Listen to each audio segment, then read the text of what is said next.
नमस्कार, मैं हूं आपके साथ मोनिका गुप्ता और अब बात करेंगे दिन की 4 बड़ी खबर की। आपको बता दें कि जनता दरबार आज सीएम मनोहर लाल ने लगाया था। फरीदाबाद में ये जनता दरबार लगाया था। बल्लभगढ़ के फूड सप्लाई इंस्पेक्टर को इस बीच सस्पेंड भी किया और वो अधिकारी जो लापरवाह हैं, लोगों की समस्याओं पर ध्यान नहीं देते हैं, उन पर कार्रवाई करने की बात भी कही। साथ ही साथ आपको बता दें कि सीएम ने कहा कि लोगों की समस्याओं का समाधान हो रहा है। ये दूसरी तस्वीर आप देख रहे हैं। आदमपुर उपचुनाव को लेकर आरोप प्रत्यारोप का दौर तेज हो गया है। उदय भान ने कहा कि दलित, पिछड़ों और गरीबों की दुश्मन है बीजेपी। वहीं जयप्रकाश ने भी कुलदीप बिश्नोई पर साधा निशाना। आपको बता दें कि जयप्रकाश आदमपुर उपचुनाव में कांग्रेस के उम्मीदवार हैं और ये तीसरी तस्वीर आप देख रहे हैं जहां पर जींद के चाबरी और भीड़ताल के ग्रामीणों का फैसला है कि पंचायत चुनाव लड़ने वालों पर लगाया जाएगा 5 लाख का जुर्माना। हुक्का पानी भी बंद होगा। फील्ड नेशनल हाईवे पर रास्ता न मिलने से नाराज है ग्रामीण। और ये चौथी तस्वीर आप देख रहे हैं जहां पर त्योहारों पर प्रशासन अलर्ट नजर आ रहा है।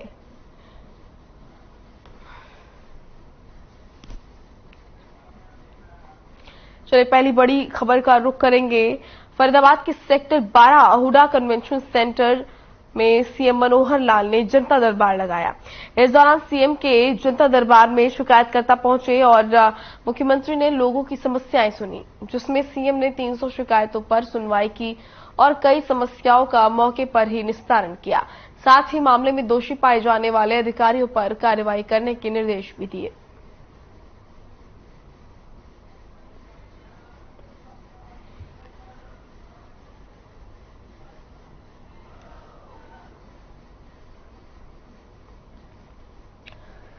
फरीदाबाद में सीएम मनोहर लाल ने जनता दरबार लगाया। बल्लभगढ़ के फूड सप्लाई इंस्पेक्टर को भी सस्पेंड किया और सीएम ने कहा कि लोगों की समस्याओं का समाधान हो रहा है। वो अधिकारी जो कि जनता की समस्याओं पर ध्यान नहीं देते, जिनके काम में कमी है, उन पर नाराज होते हुए सीएम मनोहर लाल ने ये कार्रवाई भी की। आपको बता दें कि फूड सप्लाई इंस्पेक्टर को पुलिस ने सस्पेंड किया। फरीदाबाद की तस्वीर आप देख रहे हैं जहां पर सीएम मनोहर लाल ने जनता दरबार लगाया, जहां पर जनता अपनी समस्या को लेकर सीएम मनोहर लाल के पास पहुंची और सीएम मनोहर लाल ने अधिकारियों को दिशा निर्देश भी दिए।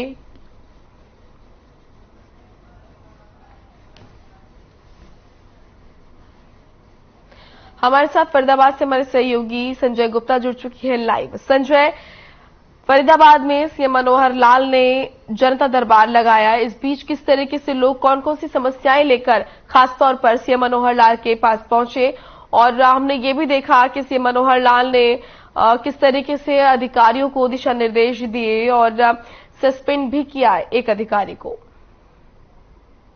जी बिल्कुल, देखिए मोनिका, ये फरीदाबाद के इतिहास का पहला मौका है जब इस तरीके से पहले जो चौटाला सरकार थी उसमें बड़ा दरबार लगता था, लेकिन जब से भाजपा सरकार आई है, भाजपा सरकार का दूसरा कार्यकाल है, तो ये पहला मौका है जब मुख्यमंत्री यहाँ पर जनता दरबार लगा रहे हैं। अगर हम शिकायतों की संख्या की बात करें तो सुबह जो जानकारी मिली थी उस समय जानकारी ये थी कि 300 से ज्यादा शिकायतें सुनी जा रही है, लेकिन जब हम मौके पर पहुंचे, आज पूरा दिन जब हम वहां पे रहे, तो हमें ये जानकारी मिली कि 500 से ज्यादा शिकायतें मुख्यमंत्री के जन संवाद आज के प्रोग्राम में आई है। दूसरा मोनिका, मैं बताना चाहूंगा कि जो मुख्यमंत्री हैं उन्होंने इस सेशन को 4 वर्गों में बांट दिया था, क्योंकि जो शिकायतें थी वो हुड्डा विभाग के खिलाफ थी, नगर निगम के खिलाफ थी, पुलिस के खिलाफ थी, और कुछ शिकायतें जनरल थी, छोटे छोटे डिपार्टमेंटों की। तो कहीं ना कहीं एक मुख्यमंत्री ने 200 से ज्यादा जो शिकायत करता थे उनको अपने पास बुला लिया। इसके अलावा जो बेसमेंट की कन्वेंशन सेंटर थी वहां पर अलग अलग ग्रुप बनाकर, जैसे हुड्डा का ग्रुप था, हुड्डा डिपार्टमेंट की शिकायत थी, उसे जो है स्थानीय सांसद हैं, कृष्णपाल गुर्जर राज्य मंत्री हैं, वो सुन रहे थे। उसके बाद पंडित मूलचंद शर्मा जो कैबिनेट मंत्री हैं, वो नगर निगम की शिकायतों को सुनने के लिए आगे आए। पुलिस की शिकायतों को लगातार पुलिस कमिश्नर और अधिकारी उनकी संज्ञान ले रहे थे। तो जो भी शिकायत करता था उसकी शिकायतें लेकर, उनकी जानकारी लेकर संबंधित विभाग को सौंपी जा रही थी और उनको एक अल्टीमेटम दिया गया था कि इन समस्याओं को या तो अभी निपटाएं, जिनको अभी निपटाया जा सकता है, अगर अभी नहीं निपटा सकते तो एक समय का अल्टीमेटम दिया जाए जैसे कि किसी को शिकायतकर्ता को 15 दिन का समय दिया गया, 10 दिन का समय दिया गया, तो इस तरीके से इन शिकायतों का निवारण किया गया। जी मोनिका। बिल्कुल। और संजय, जिस तरीके से तमाम चीजें हुई, आपने बताया कि सीएम मनोहर लाल ने ये भी कहा कि लोगों की समस्याओं को सुना जाए, उनका समाधान निकाला जाए। जनता दरबार लगाया जाता है क्योंकि आप फील्ड पर रहते हैं, जनता के बीच में रहते हैं। क्या वाकई जो ये जनता दरबार होता है, लोग जिसमें अपनी समस्या लेकर आते हैं सीएम के पास या फिर अन्य नेताओं के पास, उसमें उनका समाधान निकलता है या फिर सिर्फ मीडिया के लिए, कैमरों के लिए या फिर सिर्फ दिखावे के लिए तमाम चीजें होती हैं? जी बिल्कुल मोनिका, देखिए कई बार ऐसा हुआ है कि मुख्यमंत्री की घोषणाओं के बाद भी मुख्यमंत्री ने अपने फंड से किसी काम की घोषणा कर दी कि फला सड़क बन जाए, लेकिन कई बार ऐसा होता है अधिकारी लापरवाही बरतते हैं, और अधिकारी जब ये लापरवाही बरतते हैं तो कहीं ना कहीं उनको इसका खामियाजा भी भुगतना पड़ता है। जिस तरीके से आज मुख्यमंत्री ने जनता दरबार की शुरुआत की है फरीदाबाद से, तो फरीदाबाद में जो शिकायतें आई, लोगों में काफी उत्साह था, लोगों में उमंग थी, उनको भरोसा था कि मुख्यमंत्री हमारी शिकायतों को सुनेंगे और उनको दूर करेंगे। देखिए कल ग्रीवेंस की मीटिंग हुई थी, वहां पर 17 शिकायतें थी, 10 शिकायतों का मौके पे ही समाधान कर दिया गया। जो बची हुई 7 शिकायतें थी, एक विधायक नीरज शर्मा की थी, उसको ड्रॉप कर दिया गया। उसके अलावा जो 6 शिकायतें थी उनको अगले सेशन के लिए पेंडिंग रख दिया गया और अधिकारियों को स्पष्ट निर्देश दिए गए कि अगर आपने इन शिकायतों को दूर नहीं किया तो आपको घर बैठना पड़ेगा। ये ही सख्त निर्देश आज फूड सप्लाई डिपार्टमेंट का एक इंस्पेक्टर था, लगातार वो एक महिला को परेशान कर रहा था, तो उसको आज सस्पेंड कर दिया गया। इसके अलावा अगर हम बात करें सीएमओ डॉक्टर विनय गुप्ता की, उनको लगातार सीएम ने बहुत लताड़ लगाई। उनको एक विकलांग का सर्टिफिकेट बनने का मामला था, उसको लेकर उसको बार बार चक्कर लगवाए जा रहे थे, तो उसको भी मुख्यमंत्री ने आदेश दिया कि उनके घर जाके इसका सर्टिफिकेट बनाया जाए। तो इस तरीके के जब आदेश होते हैं मोनिका, तो वो प्रशासन पर हावी होते हैं। उनको मुख्यमंत्री की बिल्कुल इंटेंशन का पता चल जाता है कि अगर आपने काम नहीं किया तो आपको घर बैठना पड़ेगा। तो कहीं ना कहीं इस तरीके के जो जनता दरबार है, जनसंवाद केंद्र है, वहां से जनता को सीधा मैसेज जाता है कि मुख्यमंत्री हमारे बीच में है, अधिकारी कोताही बरतेंगे तो उसका खामियाजा उनको भुगतना पड़ेगा। बहुत बहुत शुक्रिया आपका संजय, तमाम महत्वपूर्ण जानकारी आपने दी। अब रुक करेंगे दूसरी बड़ी खबर का। कांग्रेस विधायक चौधरी उदयभान ने प्रदेश सरकार पर जमकर निशाना साधा। उदयभान सिंह ने कहा कि प्रदेश सरकार दलित और पिछड़े वर्ग की दुश्मन है। ये सरकार एससी और ओबीसी की योजनाओं में कटौती कर रही है। साथ ही कहा कि हुड्डा सरकार द्वारा चलाई गई तमाम कल्याणकारी योजनाओं को बीजेपी सरकार ने बंद कर दिया।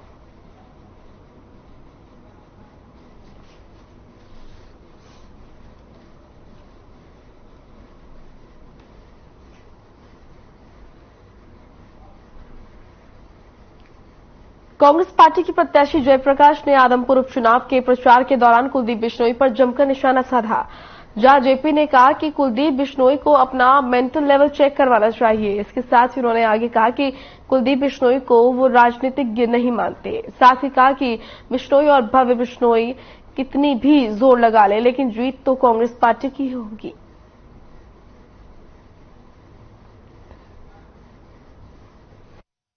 पिछली बार 9 के चुनाव कुलदीप बिश्नोई ने कांग्रेस पार्टी के साथ गद्दारी करके जनता के साथ विश्वासघात किया आदमपुर विधानसभा क्षेत्र के लोगों से। उसी दिन कांग्रेस पार्टी इलेक्शन मोड में आ गई थी और आज कांग्रेस पार्टी संपूर्ण इलेक्शन मोड में है। आप देख रहे हैं कि हम मोडाखेड़ा गांव में खड़े हैं, हमारे जो इंचार्ज हैं गिलाखेड़ा साहब आपके बीच में खड़े हैं। जहां भी आप जाओगे वहां पर इंचार्ज आपको दिखाई देंगे, क्योंकि हमारे एमएलए और पूर्व एमएलए, पूर्व मंत्री, दूसरे नेता सारे के सारे इस बात के लिए है कि अब की बार यहां से भारतीय जनता पार्टी को हरा करके कांग्रेस पार्टी को जिताएंगे। के हिसाब से लाइव अनूप, यहाँ पर हम देख रहे हैं आदमपुर उपचुनाव में जिस तरीके से तमाम राजनीतिक दल एक दूसरे पर आरोप प्रत्यारोप लगा रहे हैं। खासतौर पर कांग्रेस की तरफ देखा गया कि यहाँ पर कांग्रेस की तरफ से उदयभान सामने है, उन्होंने क्या कुछ कहा कि दलितों की, पिछड़ों की दुश्मन नहीं सरकार। वही जयप्रकाश जो कि आदमपुर से उम्मीदवार है कांग्रेस के, वो भी बोलते नजर आए भव्य बिश्नोई और कुलदीप बिश्नोई को लेकर। तो कॉन्फिडेंट जो है आदमपुर उपचुनाव को लेकर वो काफी अच्छा नजर आ रहा है कांग्रेस का। बिल्कुल मोनिका, जैसे जैसे मतदान की तिथि नजदीक आती जा रही है वैसे वैसे चुनाव जोर पकड़ता जा रहा है। सभी उम्मीदवार मैदान में आ चुके हैं और पूरी जोर आजमाइश के साथ अपना चुनाव प्रचार कर रहे हैं। कांग्रेस प्रत्याशी जयप्रकाश जेपी भी चुनाव मैदान में है और लगातार बिश्नोई परिवार पर, भजनलाल पर, कुलदीप बिश्नोई पर, भव्य बिश्नोई पर निशाना साधते हुए नजर आ रहे हैं। कुलदीप बिश्नोई को लेकर उन्होंने ये तथ्य नहीं मानते और उनका जो मानसिक संतुलन है वो खराब हो चुका है, उन्हें अपना मेंटल लेवल चेक करवा लेना चाहिए। कहीं न कहीं अगर हम प्रदेश अध्यक्ष कांग्रेस के उदय भान की बात की जाए तो उन्होंने भी कहा कि बीजेपी जो है दलित विरोधी सरकार है, उन्होंने दलितों के हकों पर डाका डालने का काम किया है और जो भूपेंद्र सिंह हुड्डा की सरकार में गरीबों के लिए प्लॉट दिए गए थे और कार्य कराए गए थे उनको भी उन्होंने सही दिशा में काम करने के लिए लागू नहीं किया गया है। इसके अलावा अगर हम आम आदमी पार्टी की बात कर लें, बीजेपी की बात कर लें या इनेलो पार्टी की बात कर लें, सभी के उम्मीदवार लगातार चुनाव मैदान में हैं और अपना चुनाव प्रचार जोर शोर से कर रहे हैं। आज दीपेंद्र सिंह हुड्डा जो राज्यसभा सांसद है, उन्होंने कांग्रेस पार्टी के मुख्य कार्यालय का आदमपुर में उद्घाटन भी किया है। मोनिका जी बिल्कुल, और जिस तरीके से देखा ये जा रहा है तमाम पार्टियां जीत का दम भर रही हैं और हम तैयारियां भी देख रहे हैं जिस तरीके से अनूप तैयारियां तमाम पार्टियां कर रही हैं वो भी काफी एक्शन मोड में नजर आ रही हैं तमाम राजनीतिक पार्टियां। बीजेपी की अगर हम बात करते हैं तो उनका कॉन्फिडेंट भी सातवें आसमान पर है। भजनलाल परिवार प्लस उसके बाद जिस तरीके से जो कार्यकर्ताओं की लगन है और जो तैयारियां हैं पार्टी की उसको लेकर, वही कांग्रेस का कहना है कि ये तो आदमपुर चुनाव तो आदमपुर की जो सीट है वो हमेशा से कांग्रेस का गढ़ रही है। इन लोगों का कहना है कि इन दोनों से त्रस्त आकर जनता इस बार इन्हें मौका देगी। वही आम आदमी पार्टी भी मौका खोजने में कोई कोर कसर नहीं छोड़ रही है क्योंकि उसको हरियाणा में अपनी उपस्थिति दर्ज करानी है और आदमपुर उपचुनाव उसके लिए सबसे बेहतर और सुनहरा मौका है। तो ऐसे में ये जो कहेंगे कि चुनावी मुकाबला है काफी दिलचस्प इस बार देखने को मिलेगा। मुझे लगता है आदमपुर उपचुनाव में ये सबसे दिलचस्प उपचुनाव रहने वाला है। बिल्कुल मोनिका, आपने सही कहा क्योंकि आदमपुर का ये चुनाव है ये दिलचस्पी है और ये इसलिए भी दिलचस्प हो जाता है कि 2024 बहुत नजदीक है और लोग इस उपचुनाव को सभी पार्टियां सभी दल उससे जोड़ करके देख रहे हैं कि यहाँ से जिसका विधायक जीतेगा उसके लिए 2024 की राह आसान हो जाएगी। अगर हम बात करें कुलदीप बिश्नोई की तो कुलदीप बिश्नोई यहाँ पर अपना दम इसलिए भरते हुए नजर आते हैं कि लगातार चाहे वो बीजेपी से पहले कांग्रेस में रहे हों या उनकी खुद की हजका जो पार्टी बनी थी उसके दौरान की बात हो तो लगातार उनका प्रत्याशी यहाँ से जीतता हुआ रहा है और उनका कहना है कि भजनलाल का गढ़ है। कांग्रेस पार्टी की बात करें तो कांग्रेस पार्टी इसलिए यहाँ पर दम भर रही है कि जितनी बार यहाँ पर भजनलाल सीएम रहे वो कांग्रेस पार्टी से रहे। उनका कहना है कि ये गढ़ कांग्रेस पार्टी का है, ना कि किसी परिवार का विशेष तौर पर। इसके अलावा इनेलो पार्टी की जिस प्रकार से बात कर रहे थे तो अभय सिंह चौटाला ने कांग्रेस से जो अभी कोडाराम कांग्रेस छोड़ करके इनेलो में शामिल है उसको टिकट दी है और वो यहाँ से स्थानीय भी है। साथ में हम आम आदमी पार्टी की बात करें तो सतेंद्र सिंह यहाँ से चुनाव लड़ रहे हैं और आम आदमी पार्टी ने ये कहा है कि सबसे ज्यादा कार्यकर्ता इनेलो के अलावा चाहे कांग्रेस की बात की चाहे बीजेपी की बात कीजिए उससे सबसे ज्यादा जो कार्यकर्ता है वो आम आदमी पार्टी के यहाँ पर लगे हुए 2000 कार्यकर्ता प्रत्येक दिन प्रत्येक मतदाता तक पहुंच रहे हैं। पूरा एमएलए की बात की जाए या मौजूदा एमएलए की बात की जाए या उनके अन्य कार्यकर्ताओं की बात जाए, चारों दल जो है यहाँ पर विशेष तौर पर वैसे तो 24 यहाँ पर जो ऐसे प्रत्याशी जो अपना भाग्य आजमा रहे हैं लेकिन 4 मुख्यतः जो पार्टियां हैं वो चुनाव मैदान में और पूरी की पूरी जोर आजमाइश कर रही है। लेकिन देखना यह है कि आदमपुर की जनता किसको चुनाव में यहाँ पर जिता करके आदमपुर का सरताज बनाती है। मुख्य मुकाबले की अगर बात की जाए अनूप तो मुख्य मुकाबला कौन कौन सी पार्टियों के बीच में देखा जाए या फिर इस बार कुछ कहा नहीं जा सकता है। देखिए क्योंकि विकल्प जनता के पास भी कोई और नहीं था। पहले सिर्फ विकल्प के तौर पर जनता को कांग्रेस या फिर बीजेपी या फिर सिर्फ इनेलो नजर आती थी और जेजेपी क्योंकि अब बीजेपी के साथ है तो वो गठबंधन की सरकार है। ऐसे में आम आदमी पार्टी का एक बहुत बड़ा रोल क्या हम कहें कि इस उपचुनाव में देखने को मिलेगा? देखिए ये तो बिल्कुल आदमपुर की जनता को तय करना है कि आम आदमी पार्टी को वो कितनी तवज्जो देते हैं। लेकिन आम आदमी पार्टी के नेता और प्रत्याशी जिस प्रकार से यहाँ लगातार चुनाव मैदान में है, सबसे पहले टिकट उन्होंने डिक्लेयर की, सबसे पहले नामांकन उन्होंने भरा, सबसे पहले प्रचार उन्होंने शुरू किया, तो ऐसा नहीं कहा जा सकता कि आम आदमी पार्टी यहाँ पर ताकत लगाने में कहीं पर भी। अनूप हमारे साथ केवल ढींगरा जी जुड़ चुके हैं, कांग्रेस प्रवक्ता हैं। केवल जी स्वागत है आपका। जी नमस्कार।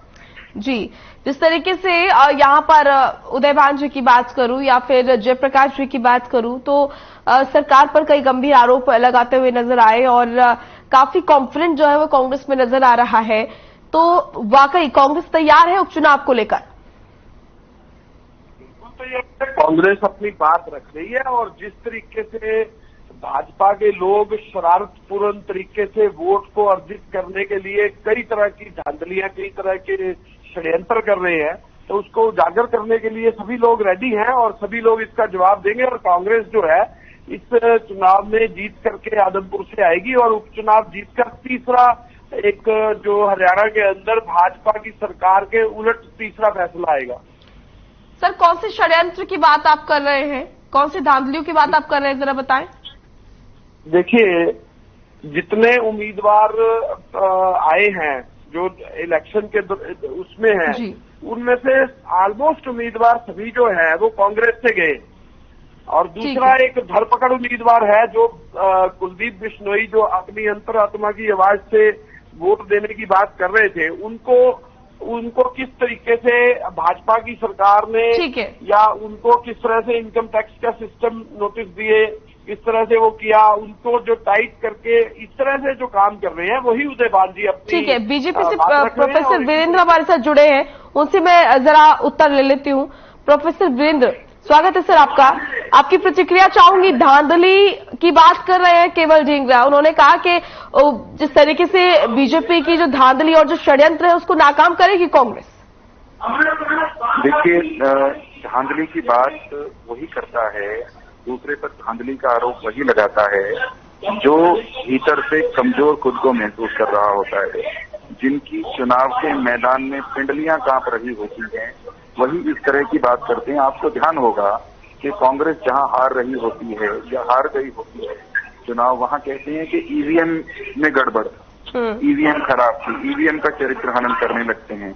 और वही ईवीएम के सहारे जब ये कहीं जीत जाते हैं इसका दुक्का राज्य, तब इनको ईवीएम सती सावित्री पवित्र एकदम सही तकनीकी रूप से शुद्ध नजर आने लगती हैं। तो कुल मिला के कांग्रेस कंफ्यूज है, घबराई हुई है, हार निश्चित जानकर इधर उधर की बात कर रही है। न इनके पास मुद्दे हैं, न इनके पास नेता है, न इनके पास कार्यक्रम है।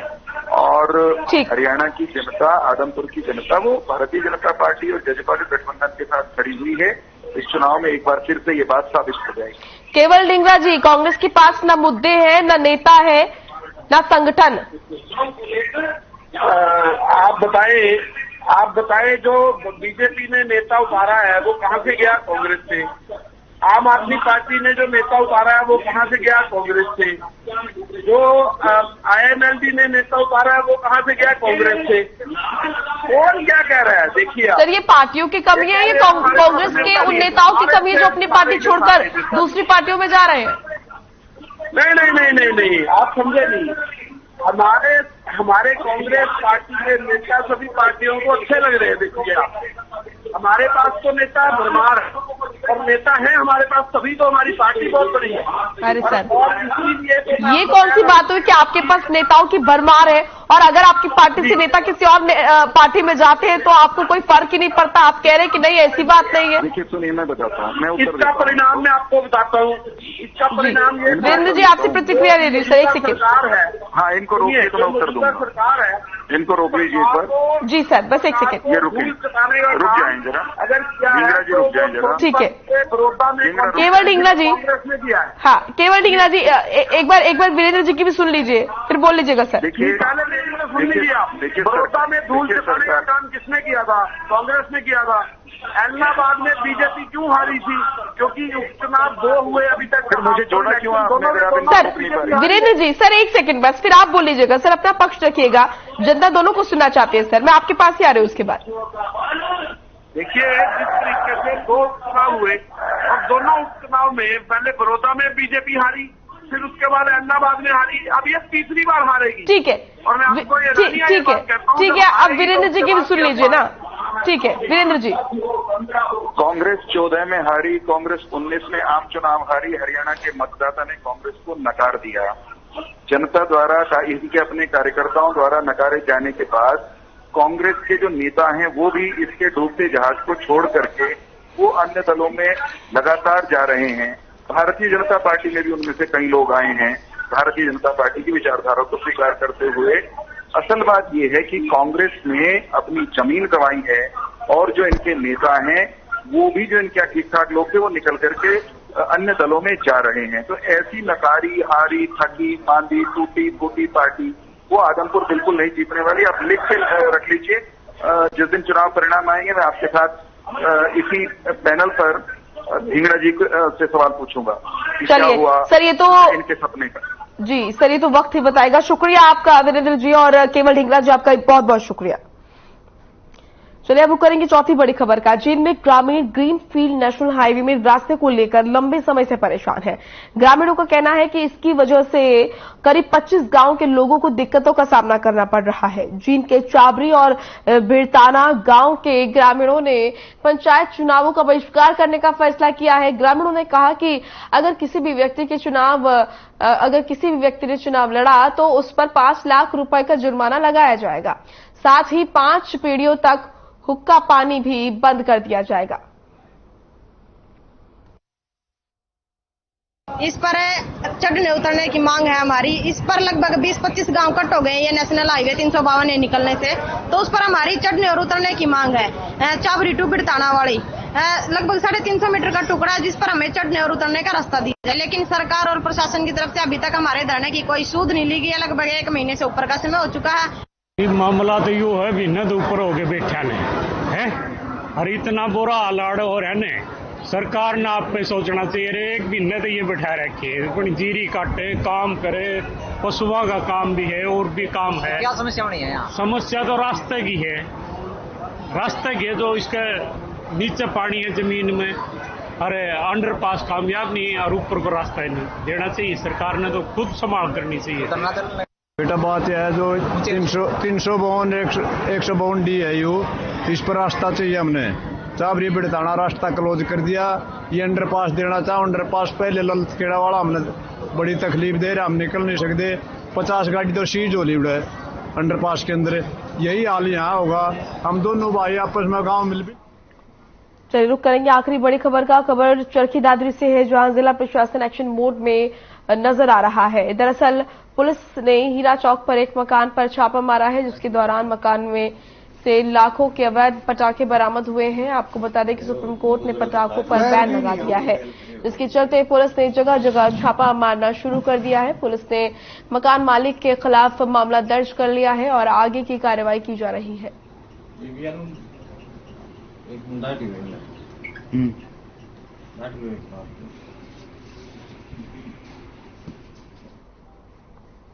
चलिए फिलहाल इस बुलेटिन में इतना ही। आप देखते रहिए खबरें। नमस्कार।